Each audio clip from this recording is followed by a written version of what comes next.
Voici donc la deuxième partie qui concerne les exercices. Donc on va mettre en pratique et on va reconnaître visuellement les lettres qu'on a apprises dans le cours. Et on va aussi reconnaître, on s'amuse aussi un petit peu, on fait des révisions en même temps, on va retrouver aussi des lettres qu'on a rencontrées dans les cours précédents. Donc dans les 4 cours qui précèdent celui-ci. Le premier mot c'est sabr, qui commence par un sad. Quand on regarde l'écriture donc du sad que l'on a vu ici, voilà, hop, en regardant le début de mot, voilà comment s'écrit. On retrouve sa fameuse grosse bosse et son petit crochet. Et ensuite, qui c'est qu'on retrouve une lettre bien connue, la lettre B avec son petit point en bas. Et ensuite, nous avons le Ra. Donc, sabr veut dire patience. Il te faut de la patience si tu veux atteindre tes objectifs de lecture d'arabe littéraire. Il va te falloir beaucoup de patience. Et la patience, bien sûr, ça porte toujours ses fruits. Le mot suivant, c'est tariq. Donc, nous avons le ta que nous avons rencontré ici. Et ici, c'est son écriture de début. Hop, elle est ici. Ensuite, nous avons le ra. Cette lettre, on ne l'a pas encore vue. Et la finale, on l'a vue, c'est le qaf. C'est une des lettres gutturales qui se prononce en fait beaucoup avec la gorge. On la sent au niveau de la gorge. Et donc, cela veut dire chemin. Ensuite, nous avons dhil. C'est le dha qui est ici. Et on le retrouve en début de mot. Dhil veut dire ombre. Ensuite, nous avons le mot dallin, qui veut dire égaré. C'est un pluriel. Donc, nous avons le dad, que nous avons vu ici, en début de mot. Ensuite, c'est mat'am, qui veut dire restaurant. Ça donne envie. Donc, dans mat'am, on retrouve le ta. Son écriture du milieu, comme je vous ai dit, c'est 4 lettres qui sont plutôt faciles. Elles n'ont pas beaucoup de changements, donc on les reconnaît plutôt facilement. Le ta et le da, on voit bien qu'ils ont une queue qui part donc au-dessus de la lettre. Sur le côté gauche, et qui monte vers le haut. Donc là, on la retrouve bien en milieu, avec la lettre qui est juste à côté, que l'on connaît, qui est le aïn, que l'on a vu précédemment. Ensuite, oh pardon, on l'a pas vu, c'est le prochain cours. Youps, j'ai spoilé, j'avoue. Ensuite, nous avons le mot ard. Ard, on connaît les 3 lettres. Nous avons le elif en début de mot qui ne s'accroche pas, plutôt fier le elif. La lettre ra, pareil, dans le cours précédent on l'a vu, elle ne s'accroche pas. Et ensuite, nous avons le dad. À cause du ra qui ne s'accroche pas, on le retrouve en fait en écriture isolée, en écriture seule. Et donc, ard veut dire la terre ou le sol. Ensuite, nous avons le mot lis, avec la lettre sad, écriture finale que l'on retrouve ici, quand on regarde le tableau. Donc, lis veut dire voleur. Muhit. Ici, les lettres que nous connaissons, c'est le ha, c'est l'écriture du milieu. Et là, l'écriture finale, c'est le ta, qui veut dire océan. Munaddama, qui veut dire organisation. Nous y retrouvons la lettre ba et la lettre finale que l'on connaît maintenant. Elle marque le féminin, c'est le ta marbota, parce que c'est accroché, elle est en forme accrochée. C'est vraiment son nom, marbota, ça veut dire accroché. Et le dernier, nous avons muslih, qui veut dire bienfaiteur. Et ici, on retrouve le sad du milieu, qui est ici. Et on retrouve la lettre ha, pardon, je vais y arriver, la lettre ha, qui est en écriture finale. Et voilà pour l'exercice numéro 1. On se retrouve pour l'exercice numéro 2. À tout de suite. Et on se retrouve pour l'exercice numéro 2. Donc tu prépares ton petit crayon et tu essaies de m'imiter en même temps. Donc on va rassembler des lettres et puis bien sûr, on va bien suivre le sens de l'écriture.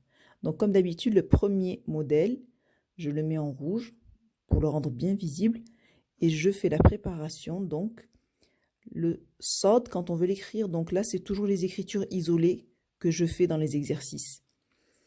Donc là c'est pour bien prendre le pli. Donc le sod, on voit que le point il est bien en bas, ça veut dire c'est le départ.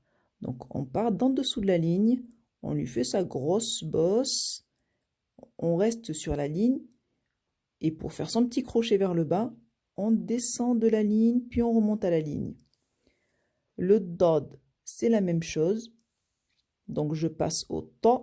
Le ta, je commence sur la ligne, je lui fais en fait sa bosse. Une fois que je lui ai fait sa bosse, je reviens sur la ligne et puis je remonte, puisque c'est une lettre montante. Voilà, je l'écris.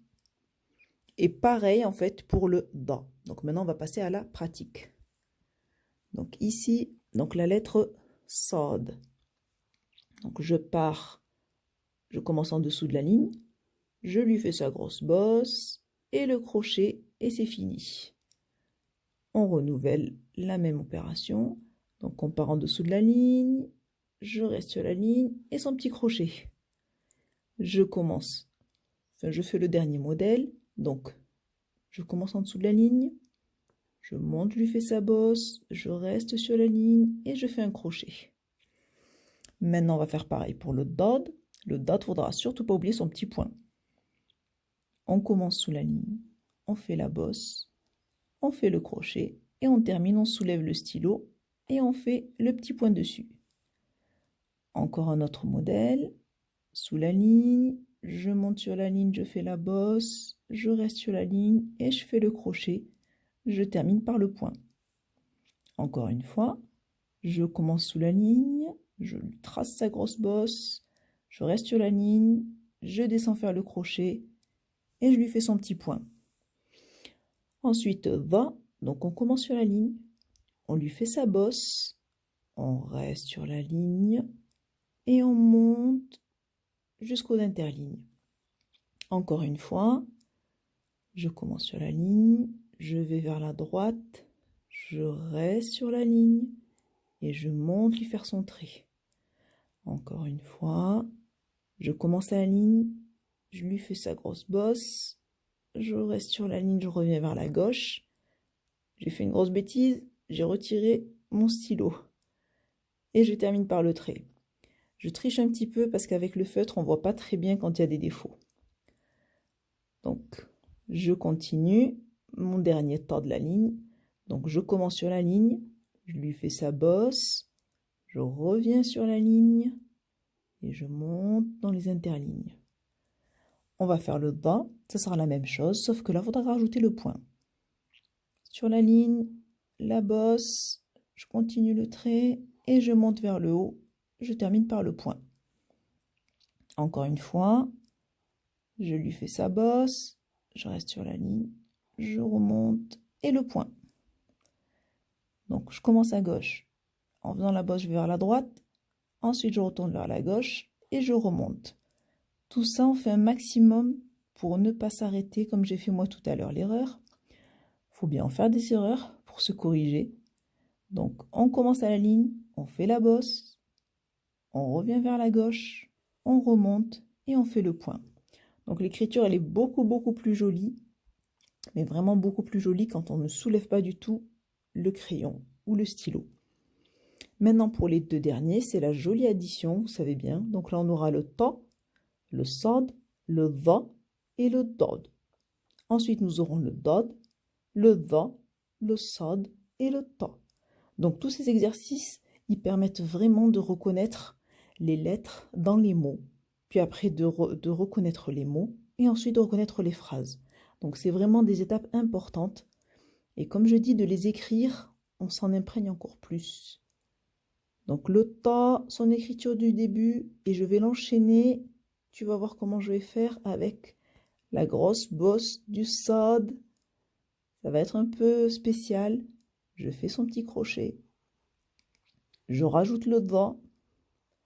Et je termine par le dod. Ah, je sais, c'est épatant. On dirait que j'ai écrit du charabia, mais non, non, c'est bien de l'arabe littéraire. Donc ici, maintenant que j'ai soulevé mon stylo, je fais la barre du ta. Le sad, il n'a besoin de rien, c'est le roi. Et je fais la barre du dha plus son point. Et le dernier, le dad. Donc c'est une seule écriture. Comme je dis, c'est pas un mot réel, attention. Et pour l'autre, je vais dessiner donc le dad. J'enchaîne avec dha. Ensuite, sad. Et pour le dernier, ta. Et maintenant, je m'occupe de faire les barres. Donc j'ai le point du dad, la barre du dha avec son point. Et pour finir, la barre du ta. Et voilà pour le cours numéro 5. On se retrouve, Inch'Allah, la prochaine fois. N'oublie pas de me suivre, de liker, de faire des commentaires. Si je dois améliorer quelque chose, j'ai besoin de toi. Salam alaikum. Salam alaikum wa rahmatullahi wa barakatuhu, ma chère sœur.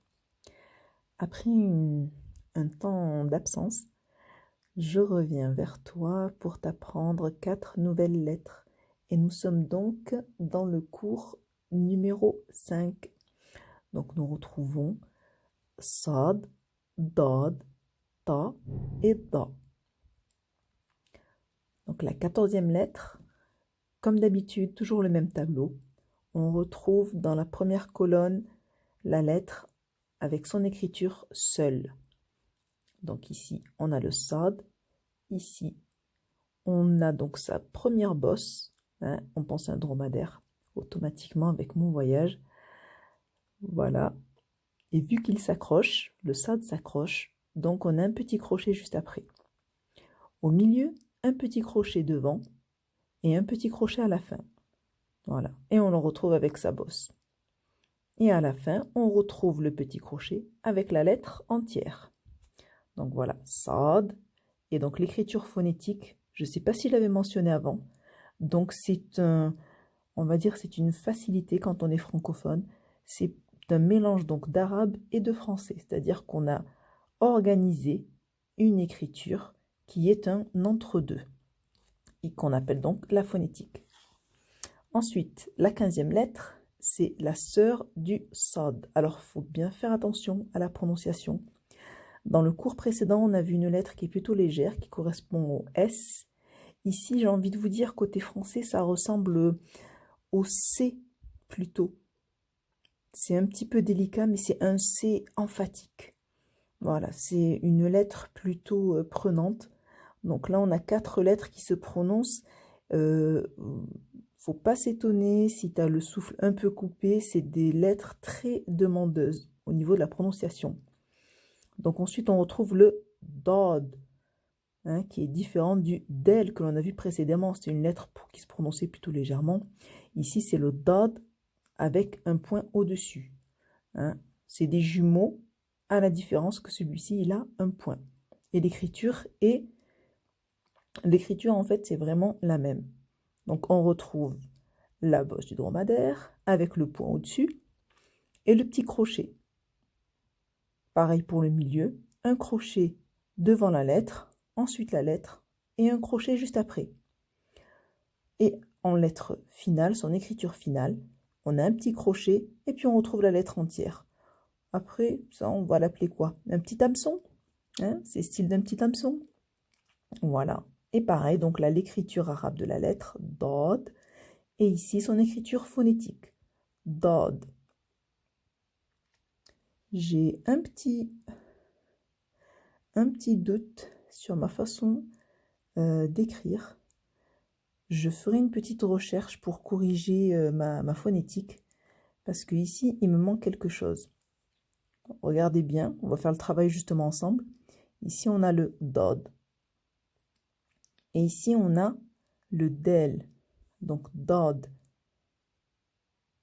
Si vous écoutez bien, on les prononce les deux différemment. Dad. Lourd, léger. Emphatique et léger. Dad. Ensuite, nous avons la lettre ta. Alors, ta, c'est une boule avec un bâton. elle ne change, j'ai envie de vous dire, absolument pas. Hein. Comme tu peux le voir, on écrit la lettre, ensuite on a un tout petit crochet. Au milieu, elle a un crochet avant la lettre et un crochet à la fin du mot. Pardon, à la fin de la lettre. Ensuite, on a un crochet et on retrouve la lettre dans son écriture entière. Donc, ta. Donc le souffle, là, ça demande un petit peu, c'est des lettres qui se prononcent et qui demandent une certaine il faut vraiment en fait être l'emphaser en fait. Voilà, dans sa prononciation, il faut l'emphaser. Parce que c'est pas un T ordinaire hein, qu'on a l'habitude, qu'on rencontre en français. Le temps n'existe pas en français. Donc, il faut bien faire attention à la prononciation. Ta. Et donc ici, la petite écriture phonétique. Et on met un point justement pour montrer que la lettre est emphatique. Ensuite, nous avons le da. L'écriture est similaire. La différence, c'est le petit point. Donc, au début, au milieu et à la fin, il n'y a aucun changement. Elles sont vraiment similaires. Donc là, je vous ai présenté en fait deux paires, deux jumelles. Voilà, sad, dad, ta et da. Voilà. Donc là, c'est un petit peu délicat aussi. Va. Donc c'est ni le del, ni le dad qu'on vient de voir. C'est un va. On sort un tout petit peu la langue, mais en vérité, la langue se gonfle et elle se colle au palais. Da. Dad, c'est le milieu de la langue qui gonfle et qu'on le sent se coller au palais. Dad. Alors que le va, on a le bout de la langue qui sort et on sent que la langue, elle est gonflée. Donc voilà pour la première partie du cours. On se retrouve pour la deuxième partie.